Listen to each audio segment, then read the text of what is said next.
Dans la vidéo précédente, nous avons créé ce visuel qui se trouve à l'écran. Dans cette vidéo, nous allons personnaliser ce visuel afin de le rendre plus esthétique, plus agréable à utiliser, à consulter et à exploiter. Pour rappel, le visuel cible que nous aurons à la fin, c'est celui-ci. Vous voyez qu'il est nettement plus esthétique que celui-ci. Alors, la mise en forme d'un visuel permet de le rendre agréable, de l'intégrer à un design général. D'accord? Sur ce visuel-ci, quels sont les designs qu'il y a? On a déjà un, l'arrière-plan du titre qui est en bleu nuit. D'accord? Donc, pour gagner un temps, on va plus résoudre, on va copier ce titre. Donc, je vais vous montrer pas à pas comment ajouter chaque design. On va commencer par l'arrière-plan qui est en gras et en couleur bleu marine. Tant pour moi. Donc, je retourne à Power Desktop, je sélectionne mon visuel, je vais dans mettre en forme votre visuel. Donc, c'est ce bouton-ci, mettre en forme votre visuel, je clique dessus. Ensuite, je viens sur Général. Je viens dans Titre. Je sélectionne ici. J'efface tout ce qui se trouve là. Et puis, je saisis mon titre. D'accord? On remarque également que le titre est en gras. Donc, je vais le mettre en gras. Il est centré. Je vais le centrer. C'est l'alignement horizontal. Il y a un arrière-plan. Je vais prendre cette couleur-ci. Donc, là, vous voyez que on a déjà notre titre qui est correctement mis en forme. Deuxième élément, au niveau de l'axe des abscisses, on n'a pas de titre. On a des valeurs de l'axe des abscisses, mais on n'a pas de titre. Le titre devait être par exemple le temps, mais on n'a pas de titre. D'accord? Les valeurs et le titre qui est ici nous permettent de déduire quels sont les champs qui se trouvent sur l'axe des abscisses. Donc, on va donc venir, on sélectionne notre visuel, on va mettre en forme le visuel au niveau de axe X. Là, c'est le titre. Donc, vous voyez que le titre pour le moment, c'est moi. Donc, si je décoche là, je ne veux plus de titre, moi a disparu. D'accord? Ensuite, on a nos valeurs qui sont en gras, n'est-ce pas?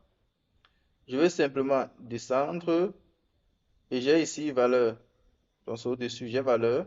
Je vais les mettre en gras. Et là, vous voyez qu'elles sont maintenant en gras. Si je retire le gras, ça disparaît. Et là, elles sont en gras. On remarque également que la couleur, c'est le black 100%. Donc, je m'en vais dans couleur, je choisis le noir 100%. On a également mis en forme là-bas l'axe des abscisses. Ensuite, on a l'axe des ordonnées. On n'a ni titre ni valeur. D'accord? Pourquoi? Parce que c'est pas pertinent dans notre cas, parce qu'on a ajouté des valeurs à différents niveaux de nos courbes. D'accord? Donc, il ne sert à rien de garder l'axe des abscisses ici, l'axe des ordonnées, si on a déjà indiqué les valeurs ici.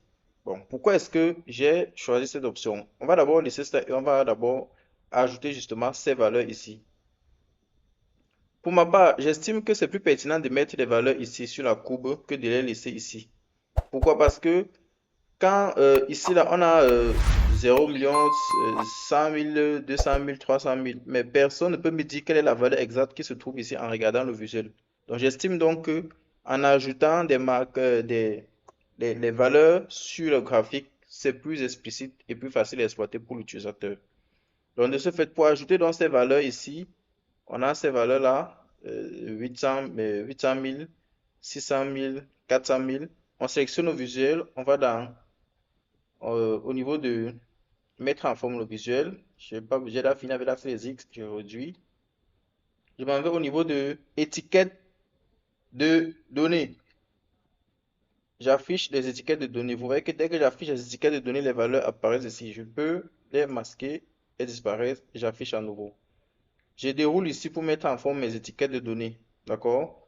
Pourquoi? Parce que ici, j'ai un chiffre après la virgule. Donc, au niveau de valeur décimale, euh, position, valeur, ma valeur est là, transparence, unité, nombre de chiffres. Donc, c'est ici. Dans valeur, vous venez ici, nombre de chiffres décimal. Donc, je vais mettre 1. Et vous voyez que j'ai maintenant un chiffre décimal. Je remarque également que la couleur, c'est noir 100% et les valeurs sont en gras. Donc, je vais directement mettre la couleur, c'est ici. Et je vais mettre en gras. Notez que vous pouvez également réduire la police, la taille de police ou l'agrandir. Donc, moi, je vais laisser à 9. Donc, vous constatez donc avec moi qu'il est plus pertinent de mettre ces valeurs ici, n'est-ce pas, que que de laisser une graduation ici. La graduation peut être utilisée dans le cas où vous estimez qu'il y a trop de valeurs et que en laissant ces valeurs sur le visuel, ça sera touffu et va rendre le visuel illisible. Donc, dès qu'on a fait cela, on va maintenant supprimer ce titre-ci et ces valeurs-ci. Donc, on va les masquer en fait. On va les masquer. Donc, pour le faire, vous l'avez compris certainement, on va aller au niveau de l'axe Y. Valeur. Donc, commençons par le titre. Le titre, c'est somme de montant. Je ne veux pas somme de montant. D'accord, je décoche. Et puis, les valeurs, je décoche. Alors, revenons un peu sur le titre. Pourquoi le titre s'affiche somme des montants? Et l'autre question, c'est comment est-ce que ces valeurs sont obtenues? Ce qui se passe, c'est que lorsque vous sélectionnez une valeur numérique et que vous ajoutez sur un axe d'un visuel Power BI, si c'est une valeur qui sert d'effet, par exemple, comme le montant dans notre cas, Power BI fait par défaut ce qu'on appelle une opération d'agrégation. Et l'opération d'agrégation par défaut, c'est la somme. C'est la même chose qui se passe dans Excel lorsque vous faites un tableau croisé dynamique avec une valeur numérique. Lorsque vous mettez un champ de type numérique dans la section valeur du tableau croisé dynamique, Excel applique par défaut l'opération addition. D'accord? Après, vous avez la possibilité de changer cette opération pour mettre la moyenne, le minimum, le maximum. Bref, c'est une opération d'agrégation.